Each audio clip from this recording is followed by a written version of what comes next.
In recent times, a question has gone viral, and today we're diving into it. Is the series Squid Game based on true events? The writer himself has denied all such claims, but I've uncovered a bitter truth. Squid Game may have been inspired by one of the darkest events in human history, an event that many have never heard of, but which might actually reflect deeply sinister realities that occurred in our world. Hello friends, how are you? You've probably seen videos about the topic. Is Squid Game based on true events? Was there actually a secret game like this? The images that have circulated widely on social media appear to depict a location resembling the setting of events portrayed in the series. We'll get back to those images shortly, but first, let me give you a quick overview of Squid Game. In brief, Squid Game is a series released in 2021, produced by Netflix, and it's the platform's most successful series to date. Its basic premise revolves around a game in which 456 participants compete for a prize of $40 million. However, the stakes of the game are nothing less than their lives. The series is incredibly captivating and reflects human greed and the lengths people might go to for money. Honestly, the concept is truly unique. But could it really be based on real events? When I saw the circulating videos and the photos that looked so realistic, I believed the story immediately. My mind leaned toward the idea, telling me, it makes sense that something like this could have actually happened. It's hard to imagine someone coming up with such a sick concept without drawing inspiration from some real-life events, right? Especially given the strange things we hear about every day.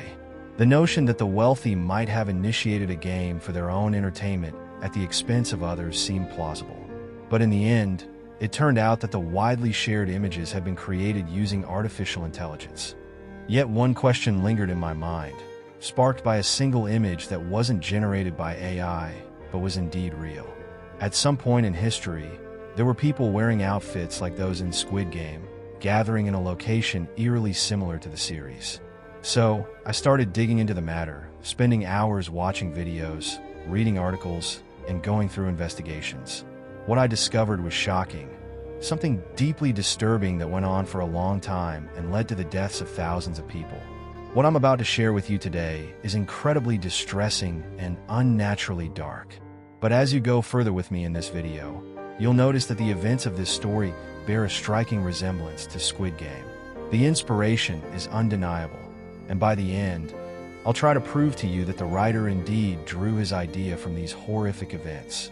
The place we will talk about today is nicknamed Korea Auschwitz. But what is Auschwitz? Surely you know of that horrifying location in Germany and what that man did to the people there. Now imagine a similar version, but in South Korea. Yes, this place earned its nickname because of what happened there, and what you'll hear today might be deeply shocking. In 1982 in South Korea, in a region called Busan, there was a 12-year-old boy named Young. His father was absent, and Young took care of his sick mother, cooking for her and handling all the household chores. Despite all of this, he was the top student in his class and was recognized by everyone as a prodigy.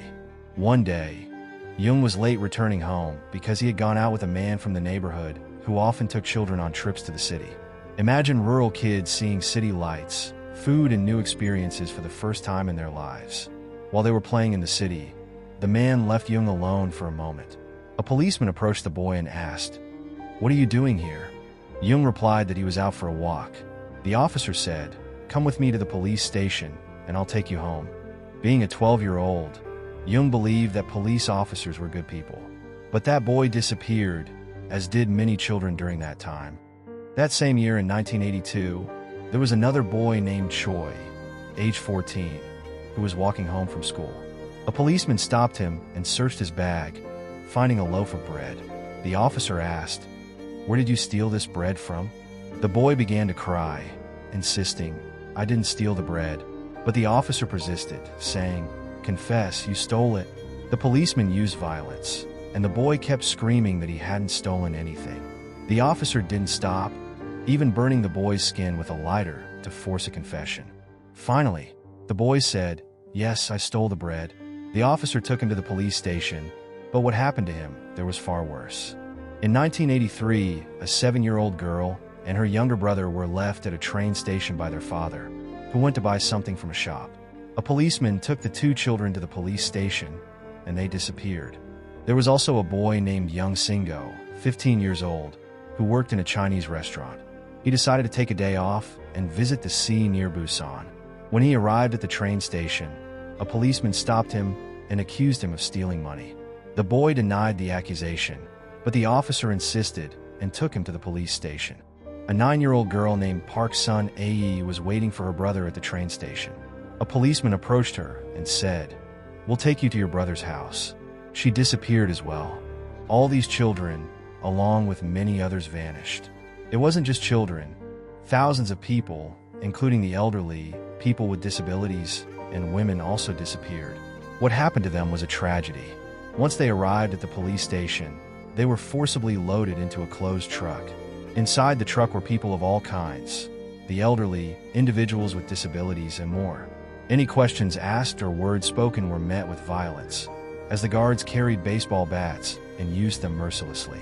The truck headed to an unknown location in an isolated forest. The area was surrounded by a 7-meter-high concrete wall with a gate that could only be opened from the outside. The place resembled a prison.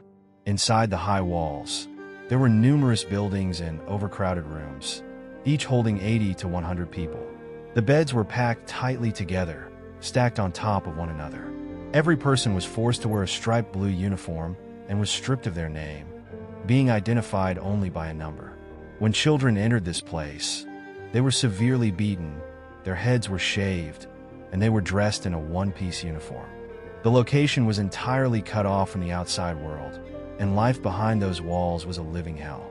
At 5 a.m., an alarm would ring to wake everyone up. They had to make their beds quickly and assemble in the outdoor yard. There the group leader would inspect to ensure all orders were followed. When this place was discovered, it was found to house thousands of people, elderly individuals, women, and children under the age of 7, all gathered together, dressed in identical uniforms, surrounded by guards and lined up in rows singing military-like chants. If anyone made a mistake in the chant or stepped out of line, they were punished in front of everyone. So far it sounds bizarre, but I haven't yet explained what this place is or why it existed in the first place. The site consisted of 20 factories and a massive church. At first glance, the church might appear innocent, but it was perhaps the most horrifying location in the entire complex. Things will become clearer as we go on. This massive place included facilities like a barbershop, bathrooms, and dining areas. It was called the Brothers Welfare Center, supposedly a social welfare center aimed at rehabilitating homeless people and beggars by providing them with shelter, food, and vocational training so they could reintegrate into society within a year. To provide some historical context, after World War II came the Korean War, 1950 to 1953, which forced many people to flee to major cities like Busan. Busan's population grew from 280,000 in 1945 to 1.05 million in 1955 and reached 3.3 million by 1985. The wealthy and the government viewed these displaced individuals as homeless people without stable jobs or homes, living in shacks or tents. There were no serious efforts to assist them due to a lack of resources and budget. In 1980, a new president came to power following a coup. In 1981, South Korea announced that it would host the 1988 Olympics and the 1986 Asian Games. To showcase the country in its best light, the government launched a campaign to clean up the cities by removing the homeless, who were generally seen in a highly negative light. Tragically, they were considered a burden on society, and centers like the Brothers Welfare Center began to take in increasing numbers of them. In 1983, 14,000 people were collected from the streets, and by 1986, the number had risen to 16,000. The government rewarded police officers for each person they collected from the streets, which led to them taking not just the genuinely homeless, but also ordinary people. Regular citizens were abducted, including workers with homes, children returning from school, and individuals waiting at train stations. Even the sick and those with disabilities were not spared. The actual percentage of homeless people among those taken was only 10%. By law, police were supposed to obtain the individual's signature or their family's consent before sending them to these centers. In reality, the families of these people never heard from them again. They simply vanished. One of these centers was the Brothers Welfare Center, which was among the worst of its kind. Between 1975 and 1987, approximately 40,000 people were detained there. At this facility, there were 20 factories where everyone, including children, was forced to work extremely long hours. The tasks they were forced to perform were not suitable for children, nor even for the elderly. Each individual was assigned duties requiring the use of sharp tools, and they were expected to meet a daily production quota. If anyone failed to meet their target, it wasn't just that person who was punished. Everyone in their group faced collective punishment. The groups consisted of 80 to 100 people, led by a group leader. If one person made a mistake, the entire group would endure harsh collective punishment. Some illustrations you may have seen were drawn from a book written by one of the survivors, who described and depicted what he experienced there. One victim, Choi, shared his experience in 2021, 40 years after the events, revealing that he endured brutal daily physical punishments that left his body covered in blood. Due to the collective nature of the punishment, individuals had no choice but to comply, fearing the consequences for the group. Choi recounted an incident involving a man who dared to ask why they were in that place. The moment the man asked the question, he was covered with a blanket, and guards began beating him relentlessly before dragging him out. He was never seen again. Choi is convinced the man was killed on the spot. No one was allowed to question or doubt anything. Absolute obedience was enforced. As for the women, they had their own separate groups. Choi mentioned that many women became pregnant as a result of assaults by the guards. When this happened, doctors would arrive a few days later and administer unidentified injections to terminate the pregnancies within days. This abuse was not limited to women. Even Choi himself, who was only 14 years old when he entered the facility, revealed that he was assaulted daily for 5 years. These horrific acts were carried out in full view of others to instill fear among the prisoners.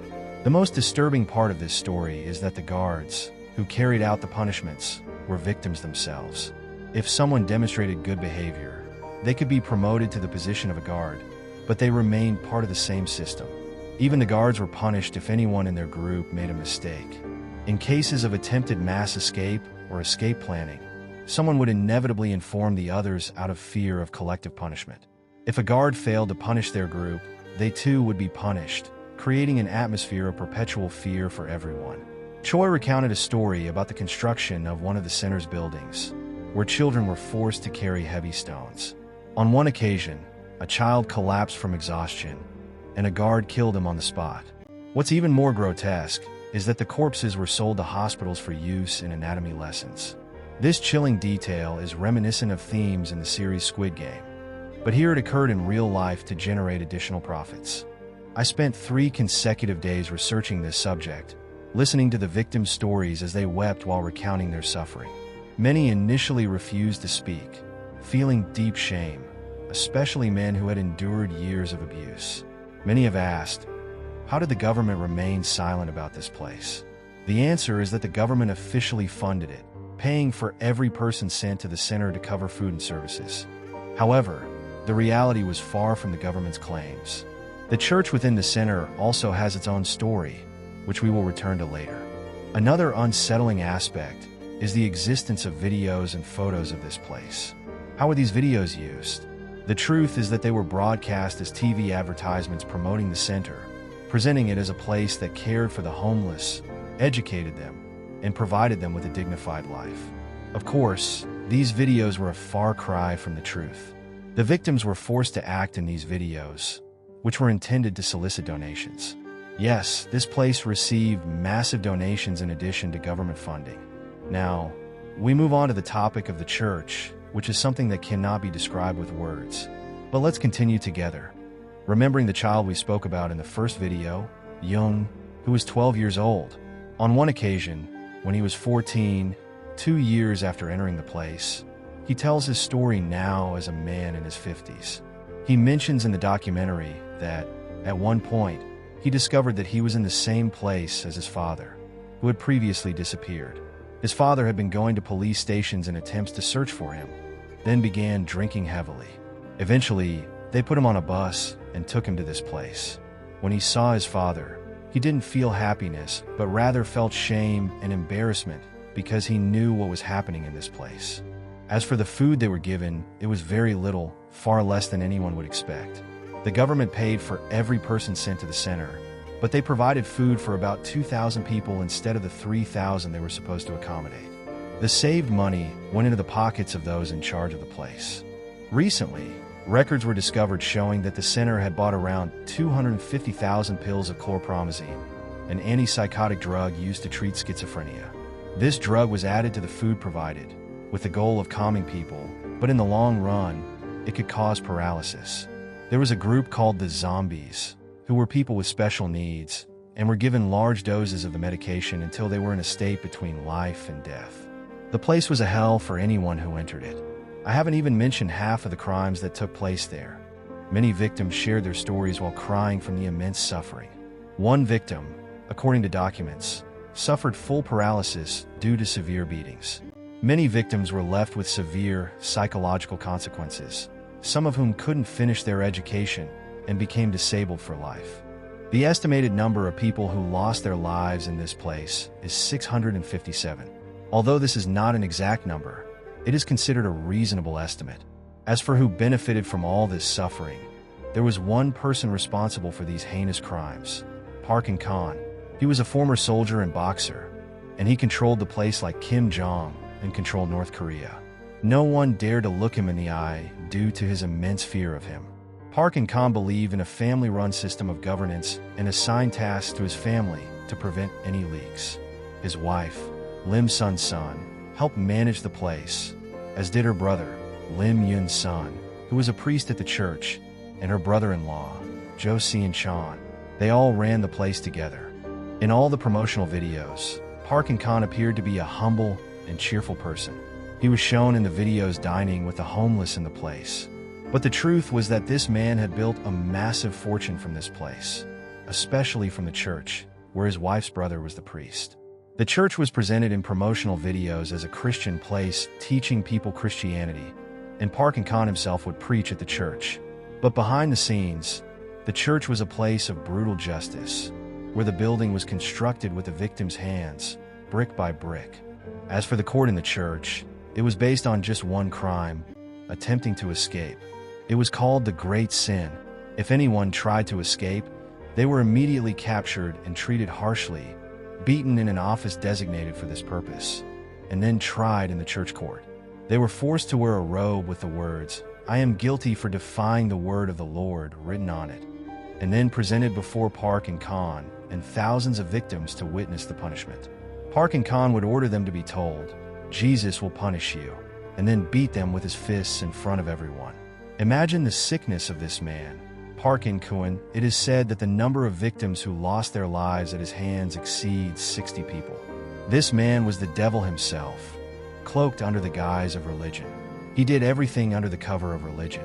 After punishing someone, he would continue his sermons as if nothing had happened. They concealed the ugliness of their actions with religion. As for the church, it had two main reasons for its existence. The first was that it was the court, and the second was collecting donations under the guise of being a church that cared for the homeless and rehabilitated them. To the outside world, it appeared to be a good place where people learned the Christian religion. The church received donations from churches around the world, and people contributed to this place. The victims themselves were forced to write thank you letters for every donation and send them to the donors, asking for more donations, such as providing warm clothing due to the cold in South Korea. Of course, all the donations went into Park and Khan's pocket. But there was another, more disturbing goal. The church attracted people who wanted to adopt children, particularly Christian children from South Korea. These children could be adopted through adoption agencies in America and Europe. The children being adopted were not orphans. They had families who longed for them, but the agencies would adopt them and smuggle them out of the country without their families knowing. On every occasion, such as Christmas and Easter, adoption agencies would send guests to the place. The victims were forced to perform shows and dances to make the place look good, so people would decide to adopt children from there. On one occasion, the victims discovered a point in one of the underground storerooms where they found donated clothes. They were given one set of clothes for the whole year, but they discovered that the donated clothes were being sold to traders. Park and Khan had been involved in an embezzlement case 10 years earlier, where he sold donated clothes. The man had done this before and had returned to do it again. He had multiple sources of income from this place.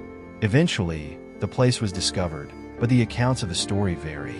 According to some Korean sources, some of the victims were able to get the information out, and someone began investigating the matter. The likely story is that in December 1986, a prosecutor was out hunting in the forest with some colleagues, and when he was far from the place, he saw a strange sight: children working under guard, holding baseball bats. He took a picture of the scene and started an investigation. Gradually, details about the place began to emerge. When they met Park In-kwon, the criminal responsible for the place, he tried to present himself as someone who knew nothing, claiming that the government had appointed him to manage the place and that they couldn't investigate him because he had been appointed by senior government officials. In the end, he was charged with 2 crimes: embezzling funds and imprisoning people against their will. However, the charge of imprisoning people was dropped. Ultimately, he was sentenced to only 2.5 years in prison for embezzling funds, while no one from his family was punished. As for his wife, no one held her accountable. His brother-in-law took a large portion of the embezzled money and fled to Australia, where he established a church. 2.5 years later, Park In-kwon followed him to Australia, where they founded a large company and owned a huge golf club that still exists today. Park In-kwon died without being held accountable for his crimes. His children continued to manage the golf club, which was built on the sweat and blood of the victims. To this day, most of the victims do not speak about the incident because they feel ashamed of what happened to them. After 2 years of investigations, the prosecutor who began investigating the case admitted that he had been under severe pressure from military personnel and senior government officials, as Park In-kwon had the support of the Korean regime, which had been fully aware of this place since 2012. The victims began revealing the story at that time. The victims began to speak about what they had gone through, and they started organizing protests in front of the court in Korea. They would gather day after day, with their numbers growing, and they shaved their heads in front of the government building. They did this in an attempt to get some form of justice for what happened to them over the years, but no one paid attention to them. In a report by Al Jazeera on the incident, an expert on the matter mentioned that the Korean government did not want any attention drawn to the case and did not want to prosecute the person responsible in a way that would make the issue public. The government aimed to conceal the case, and even to this day, many people are unaware of this story. On May 20th, 2020, the victims' request to reopen the investigation into what happened was accepted. As of now, no one responsible for this issue has been prosecuted. You may notice the clear similarities with the series Squid Game, as the similarities are so evident that filming for the series started in October 2020, while the case came back into the spotlight in May 2020. Could it be that the writer of the story drew inspiration from this incident? Personally, I feel there is some inspiration, especially in the clothing, locations, but when it comes to the core of the story, it is completely different. In the end, the writer of the Squid Game series, Hwang Dong-hyuk, when asked about this, confirmed that he did not specifically draw inspiration from this incident. He said he was focused on the idea of human greed and the capitalist system, with no deeper meaning than that. And in conclusion, that was the video for today. For those who want to hear this story on Spotify or dive deeper into the details, you can get the full ebook, which contains additional events and exclusive insights not covered in this video. You'll find all the links in the description below. Don't forget to subscribe to the channel and turn on notifications for more gripping stories. Thank you for your support, and see you soon in a new tale.